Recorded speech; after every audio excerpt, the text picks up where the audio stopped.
Lanjut. Kata Imam Abu Hatim Ar-Razi dan Imam Abu Zur'ah Ar-Razi rahimahumullah ta'ala pada poin ke-32, wal khawariju murraqun. Kelompok khawarij itu keluar dari ajaran kebenaran, alias mereka ini kelompok sesat. Masal muslimin rahimani wa rahimakumullah, di antara fenomena yang ada sejak dahulu kala, kelompok khawarij itu muncul senantiasa bersama dengan kelompok Syiah Rafidhah. Subhanallah, ya, ada suatu keajaiban, ya. Dulu kelompok Syiah Rafidhah di awal munculnya dipelopori oleh Abdullah bin Sabah, disaingi oleh kelompok Al-Khawarij. Ketika zaman Ali bin Abi Thalib adanya perpecahan itu, muncul dua kelompok ini. Kelompok pendukung Ali dinamakan Syiah, dan yang melawan Ali namanya Khawarij. Sampai detik ini juga sama. Ada kelompok Syiah Rafidhah yang membantai kaum muslimin di Suriah, juga membantai kaum muslimin di Yaman. Muncul juga kelompok teroris ISIS. Demikian, ya, kata para ulama, sering mereka ini munculnya berbarengan. Ya. Dua-duanya sesat, meskipun Syiah Rafidhah lebih sesat, bahkan lebih kejam daripada kelompok teroris Al-Khawarij. Kalau kita mau tahu siapa kelompok Khawarij sekarang, yaitu kelompok teroris dan yang semisal dengan mereka. Kelompok Khawarij dinamakan Khawarij dari kata-kata kharaja yakhruju. Mereka ini keluar dari, kalau dahulu keluar dari kepemimpinan Ali bin Abi Thalib. Dan persamaan mereka sekarang ini, kelompok Khawarij, mereka ini selalu kharaju ala imamin min a'immatil muslimin. Kenapa dinamakan Khawarij sepanjang zaman? Karena mereka ini kharaju ala imamin min a'immatil muslim. Mereka senantiasa keluar dari pemimpin kaum muslimin, entah dengan mengkafirkannya, atau dengan mencaci makinya, atau dengan tidak mengakuinya sebagai pemimpin kaum muslimin, tidak meyakini wajibnya mendengar dan taat kepada pemimpin kaum muslimin. Makanya Imam Al-Barbahari rahimahullah berkata dalam kitab Syarh Sunnah, wa man kharaja ala imamin min a'immatil muslimin fahuwa kharijiyun. Barang siapa yang keluar dari pemimpin kaum muslimin, maka dia khariji, pengikut kelompok Khawarij. Tidak harus kelompok Khawarij itu yang ngebom, ya. Tidak harus, atau tidak hanya yang bom bunuh diri, melakukan bom bunuh diri, ya. Tapi yang punya keyakinan pemimpin muslim ini bukan walil amr kita, tidak ada kewajiban mendengar dan taat kepadanya. Ini sudah merupakan ciri kelompok Al-Khawarij. Atau mencaci maki pemimpin kaum muslimin. Makanya para ulama, di antaranya Syekh Muhammad bin Shalih Al-Utsaimin, ketika mensyarah hadis tentang salah satu nenek moyang kelompok Khawarij yang bernama Dzul Khuwaisir At-Tamimi, ada dalam sejarah ketika Rasul membagikan harta rampasan perang, tiba-tiba ada seorang yang dijuluki Dzul Khuwaisir At-Tamimi memprotes Rasul SAW. I'dil ya Muhammad, berlaku adil wahai Muhammad. Nabi pun langsung marah seraya berkata, waihak, celaka dirimu. Wa man ya'dil illam a'dil. Siapa yang bisa berlaku adil kalau aku tidak bisa berlaku adil? Kemudian kata Rasul, yakhruju min di'di hadza qaumun yahkiru ahadukum salatahu ma'a salatihi wa siyamahu ma'a siyamihi. Akan keluar dari tulang rusuk orang Dzul Khuwaisirah sekelompok orang yang kalian wahai para sahabat, atau salah seorang di antara kalian meremehkan salatnya dibandingkan salat mereka, dan meremehkan puasanya dibandingkan puasanya mereka, kelompok Al-Khawarij tersebut. Kata Syekh Muhammad bin Shalih Al-Utsaimin, dari hadis ini jelas al-khuruj ala al-hakim ala walil amr yakunu bil kalam wa yakunu bis saif. Bahwasanya keluar dari pemimpin kaum muslimin, kudeta terhadap pemimpin kaum muslimin ada dua bentuknya. Yaitu yang pertama dengan ucapan. Seperti tadi Dzulkhaisar Tamimi memprotes Rasul, mencaci maki Rasul, menuduh Rasul tidak adil. Rasul mengatakan yakhruju min hada, akan keluar dari orang ini. Ya. Mereka ini adalah orang-orang yang merupakan pengikut Dzulkhaisar Tamimi yang mengkudeta Rasul atau keluar dari Rasul dengan ucapannya. Ya, maka ciri kelompok Khawarij yang mencaci maki pemimpin kaum muslimin, atau yang mengkafirkan pemimpin kaum muslimin, atau yang tidak menganggap sah dia sebagai pemimpin kaum muslimin, tidak mewajibkan untuk mendengar dan taat kepada pemimpin kaum muslimin.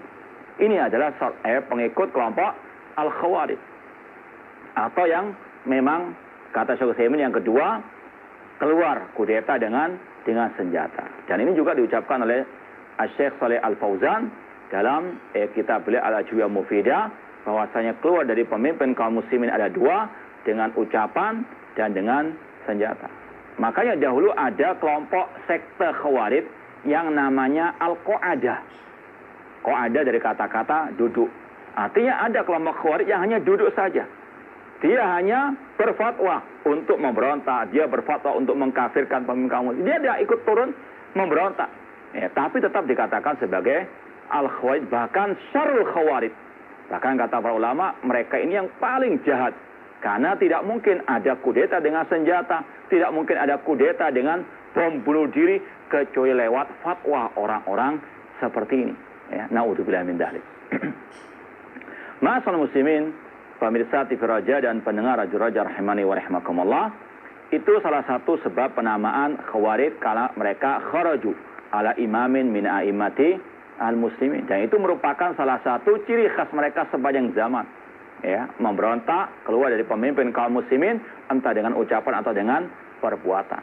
Dan di antara akidah sesat mereka dahulu, mereka mengkafirkan pelaku dosa besar. Ya. Seperti dulu yang pernah kita sampaikan, dialog antara seorang ulama tabi'in yang bernama Abdullah bin Mubarak dengan salah seorang pengikut kelompok Khawarij yang bernama Syaiban bin Farukh.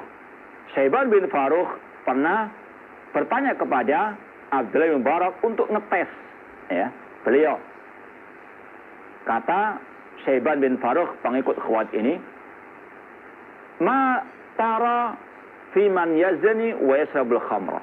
Bagaimana pendapat antum tentang orang yang berzina yang minum khamr? Kata Abdullah bin Mubarak, la ukhriju minal iman. Aku tidak mengeluarkannya dari iman. Kata Syaiban bin Farukh, ala kibari sinnika sirta murji'ah. Apakah karena engkau sudah tua, wahai Abdullah bin Mubarak, engkau menjadi murji'ah? Ini keyakinan kelompok Khawarij mengkafirkan pelaku dosa besar. Padahal Ahlussunnah mengatakan pelaku dosa besar masih mukmin namun kurang imannya. Dia mukmin dengan keimanannya, fasik dengan kefasikannya. Dalilnya banyak sekali tentang hal ini. Ya, Allah mengatakan wa in ta'ifatani minal mu'minina iqtatalu fa aslihu bainahuma. Jika dua kelompok dari kaum mukminin berperang, ini dosa besar membunuh orang mukmin, tapi Allah mengatakan tetap minal mu'minin. Di antara akidah kelompok Al-Khawarij, mereka suka mengkafirkan pemimpin kaum muslimin. Dan mereka juga mengkafirkan kaum muslimin yang tidak berhukum dengan hukum Allah secara mutlak. Mereka pakai dalil, kata para ulama, di antara syubhat kelompok Khawarij sejak dahulu, yaitu mereka memakai surat Al-Maidah ayat 44, wa man lam yahkum bima anzalallahu fa ulaika humul kafirun. Barang siapa yang tidak berhukum dengan hukum Allah, maka kafir. Kata mereka secara mutlak kafir, murtad, halal darahnya. Jangankan pemimpin kaum muslimin sekarang, jangankan kaum muslimin sekarang, Al-Khalifah Rasyid Ali bin Abi Thalib, menantunya Rasul, ya, sepupunya Rasul, Ahlul Baitnya Rasul, yang dijamin masuk surga oleh Rasul, termasuk salah satu khulafa Rasyidin yang kita diwajibkan mengikuti sunnahnya, mereka bunuh dengan tuduhan Ali tidak berhukum dengan hukum Allah. Ya. Abdurrahman bin Muljam yang membunuh Ali bin Abi Thalib, ketika mau membunuh, dia mengatakan inil hukmu illa lillah, tidaklah hukum kecuali hukum Allah. yaitu menuduh Ali tidak berhukum dengan hukum Allah, alias vonis Ali kafir karena nggak berhukum dengan hukum Allah. Lalu setelah itu apa? Dia membacakan ayat wa minan nasi man yashri nafsahu batiga amardatillah. Di antara manusia ada orang-orang yang menjual dirinya untuk Allah, berjihad di jalan Allah. Dia pun akhirnya apa? Menyabatkan pedangnya kepada Ali bin Abi Thalib. Ini syubhatnya kelompok Khawarij alias teroris sepanjang zaman. Ya, mengatakan yang tidak berhukum dengan hukum Allah kafir secara mutlak. Padahal Abdullah bin Abbas, para ulama tabi'in ketika mentafsirkan Al-Maidah 44, mereka mengatakan kufrun la yangkulu animillah. Itu kekafiran yang tidak mengeluarkan dari Islam. Atau alias kufrun duna kufir, kufur kecil. Namun inilah bedanya Ahlussunnah dengan kelompok Al-Khawarij yang gegabah mengkafirkan yang tidak berhukum dengan hukum Allah Subhanahu wa taala. Padahal kalau kita lihat mereka sendiri orang yang paling jauh dari hukum Allah Subhanahu wa taala, melakukan bom bunuh diri, apa itu hukum Allah? Naudzubillah min dzalik. Ya, sedangkan Rasul mengatakan man qatala nafsahu bisyai'in udziba bihi yaumal qiyamah. Barang siapa membunuh dirinya dengan sesuatu, maka dia akan diadab dengan sesuatu itu pada hari kiamat. Ya, jangankan sekali lagi pemimpin kaum muslimin sekarang, jangankan aparat keamanan kaum muslimin sekarang, Ali bin Abi Thalib mereka bunuh ya, dengan niat berjihad di jalan Allah. Jihad ala apa ini? Ya, makanya kata Syekhul Islam Ibnu Taimiyah, jihad ada dua macam, jihad yang syar'i dan jihad yang bid'i. Dan kata beliau jihad yang bid'ah adalah jihadnya kelompok Al-Khawarij, ya, alias kelompok teroris yang ada sekarang ini. Ya, mungkin ini yang bisa kita sampaikan pada kesempatan yang berbahagia ini. Mudah-mudahan bermanfaat dan semoga Allah menjauhkan kita dari pemikiran-pemikiran sesat dan dari kejahatan-kejahatan kelompok-kelompok sesat tersebut. Wallahu ta'ala alam. Nah, jazakallah khairan wa barakallahu fikum Ustaz atas penyampaian materi yang sangat bermanfaat sekali untuk kita semua. Dan ikhwatal Islam azakumullah, saatnya kami membuka sesi tanya jawab.